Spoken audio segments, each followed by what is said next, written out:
السلام علیکم ناظرین، میں ہوں حکیم ضیاء الرحمان اور آپ دیکھ رہے ہیں میرا یوٹیوب چینل ہربز۔ ناظرین، آج ہم فالج کے بارے میں بات کریں گے۔ فالج کو ادرنگ بھی کہتے ہیں، پیرالسس بھی کہتے ہیں۔ اس میں بدن کا کوئی ایک حصہ یا آدھا حصہ بدن کا سن ہو جاتا ہے، بے حس ہو جاتا ہے اور حرکت نہیں کرتا، اور حصہ کی قوت زائل ہو جاتی ہے اس حصے کی۔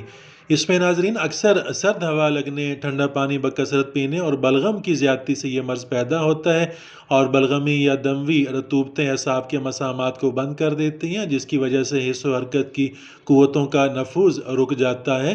ناظرین، اس کی وجوہات میں اعصاب کا کٹ جانا بھی شامل ہو سکتا ہے، دماغی پھوڑا یا رسولیاں بھی اس مرض کا باعث ہو سکتی ہیں، دماغی جریان خون بھی اس کی وجہ ہو سکتی ہے، شراب خوری بھی اس کی وجہ ہو سکتی ہے، سردی کی وجہ سے رنج و غم، اعصاب و عضلات کا سدہ، اگر وہاں پہ کہیں سدہ پیدا ہو جائے تو وہ بھی رکاوٹ کا باعث بنتا ہے اور فالج کا باعث بن جاتا ہے۔ دماغی شریان کا اگر بند ہو جانا بھی اس میں وجوہات میں شامل ہو سکتا ہے، اور ان میں خون جمنے کی وجہ سے اعضاء کی حس و حرکت رک جاتی ہے، ختم ہو جاتی ہے۔ کثرت میلاب بھی اس کی وجہ بن سکتی ہے، جس سے بہت زیادہ کمزوری لاحق ہو جاتی ہے، اعصابی کمزوری بھی اس کی وجہ سے لاحق ہوتی ہے۔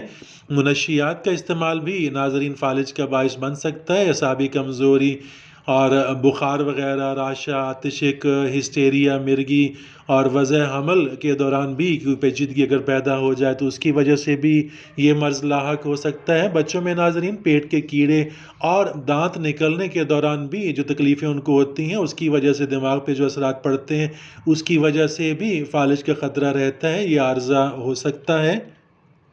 ناظرین، فالج کی کئی قسمیں ہو سکتی ہیں۔ اس میں بدن کے تمام حصوں میں جہاں عضلات کی حرکت موجود ہوتی ہے وہاں پہ بھی فالج ہو سکتا ہے۔ اس کے علاوہ ناظرین کسی ایک حصے کو بھی ہو سکتا ہے۔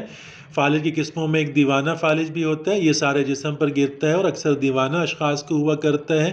اس کی ایک قسم ادرنگ بھی ہوتی ہے، اس سے جسم کے طولانی نصف حصہ میں حرکت رک جاتی ہے، حرکت کرنا ختم ہو جاتی ہے۔ اس میں فالج اور لکوہ بھی شامل ہیں۔ اگر یہ مرض بدن کے نصف طولانی حصہ میں سر کے اگر ہو تو اس کو فالج لکوہ کہتے ہیں۔ اسی طرح ناظرین نچلے دھڑ کا اگر فالج ہو تو اس میں کمر کے نیچے کا دھڑ شل ہو جاتا ہے، حرکت کرنا ختم ہو جاتا ہے۔ لکوہ خود ناظرین فالج کی ہی ایک قسم ہے، اس میں نصف چہرہ کے ایک طرف کے عضلات مفلوج ہو جاتے ہیں، کام کرنا چھوڑ جاتے ہیں اور چہرہ ایک طرف کو ٹیڑھا ہو جاتا ہے۔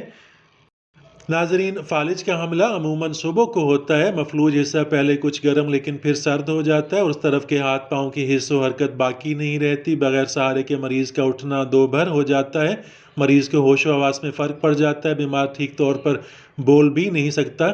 ناظرین، یہ مرض زیادہ طور پر بڑی عمر کے لوگوں کو، بلغمی اشخاص کو ہوتا ہے، زیادہ تر ایسے لوگ اس کے مبتلا ہوتے ہیں۔ نچلے دھڑ کے فالج میں ناظرین پہلے مریض کی کمر میں درد ہوتا ہے، پھر پاؤں میں کمزوری معلوم ہوتی ہے، بیمار لڑکھڑا کر چلتا ہے اور پھر آہستہ آہستہ نچلا دھڑ بالکل مارا جاتا ہے۔ ناظرین، بعض اوقات محرکہ، خسرہ، چیچک اور موسمی بخار کے دور ہو جانے کے بعد بھی یہ نقص واقع ہو جاتا ہے، یہ مرض لاحق ہو جاتا ہے۔ ناظرین، راشا فالج میں پہلے تھکان محسوس ہوتی ہے، پھر ایک پاؤں میں لرزش ہو کر درد محسوس ہونے لگتا ہے، پھر ان سے راشا شروع ہو کر عموماً ایک طرف کے دیگر اعضاء کو بھی مبتلا کر لیتا ہے۔ اگر چہرہ کی طرف کا فالج ہو ناظرین تو معاف طرف کا چہرہ جو ہے وہ تندرست طرف کو کھنچ جاتا ہے، منہ کا ایک گوشہ نیچے کی طرف لٹک جاتا ہے، منہ سے رال بہتی رہتی ہے، ایک آنکھ کھلی رہتی ہے جبکہ دوسری سکڑ جاتی ہے اور مریض کے ہنسنے رونے میں منہ بالکل ٹیڑھا ہو جاتا ہے۔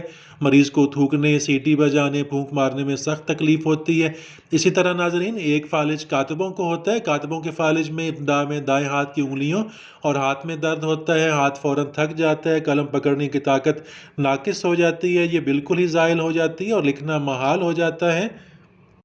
ناظرین، جب فالج کا اثر انتڑیوں پر ہوتا ہے تو پخانہ خود بخود نکل جاتا ہے، مثانہ پر اگر اس کا اثر ہو تو پیشاب بلا ارادہ خارج ہو جاتا ہے۔ اسی طرح ناظرین بچوں کے فالج میں بچہ بھلا چنگا رات کو سوتا ہے، صبح اٹھتا ہے تو ایک یا دونوں پاؤں مفلوج ہوتے ہیں، رفتہ رفتہ عضلات معوف ہو کر بڑھوتری رک جاتی ہے، بچہ لاغر ہو جاتا ہے، بیکار ہو جاتا ہے۔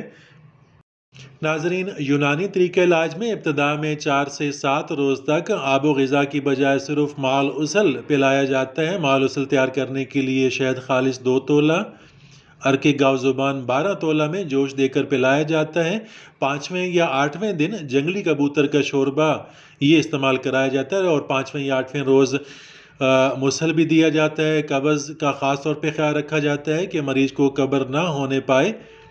ناظرین، فالج میں سونڈ کا مربع جسے ہم ادرک بھی کہتے ہیں بمقدار 1 تولہ کی مقدار میں کھلانا بہت مفید ہے، بہت مؤثر ہے۔ اس کے ساتھ معجون فلاسفہ یا معجون کچلا شدھ کا استعمال بھی بہت مفید ہوتا ہے۔ ناظرین، فالج کے لیے حبے کچلا تیار کی جاتی ہیں، کچلا کی گولیاں تیار کی جاتی ہیں۔ اس کو تیار کرنے کے لیے کچلا شدھ 1 تولہ، مرچ سیاہ 1 تولہ، ہر دونوں کو برابر وزن لے کر ان کو پیس کر پانی کی مدد سے مرچ سیاہ کے برابر ہی گولیاں تیار کی جاتی ہیں، اور 1 گولی ہمراہ دودھ بعد از غذا استعمال کی جاتی ہے، اور استعمال کے دوران میں ہر 7 دن کے بعد 2 دن دوا بند رکھی جاتی ہے، کیونکہ یہ زہروں میں ہوتا ہے۔ اگرچہ یہ شدھ ہوتا ہے، اس کی برے اثرات کو ختم کیا جا چکا ہوتا ہے، لیکن پھر بھی ہفتہ کے بعد 2 دن کی بندش ضروری ہوتی ہے، 2 دن دوا نہ کھائی جائے۔ بیرونی طور پر ناظرین، روغن سرخ، روغن تارپین، روغن لونگ، روغن موم وغیرہ ان کی مالش کرائی جاتی ہے، بہت مفید ہے، بہت مؤثر ہے۔ ناظرین، اس کے ساتھ ہی اجازت چاہتا ہوں، ملتے ہیں اگلی ویڈیو میں، تب تک کے لیے اللہ حافظ۔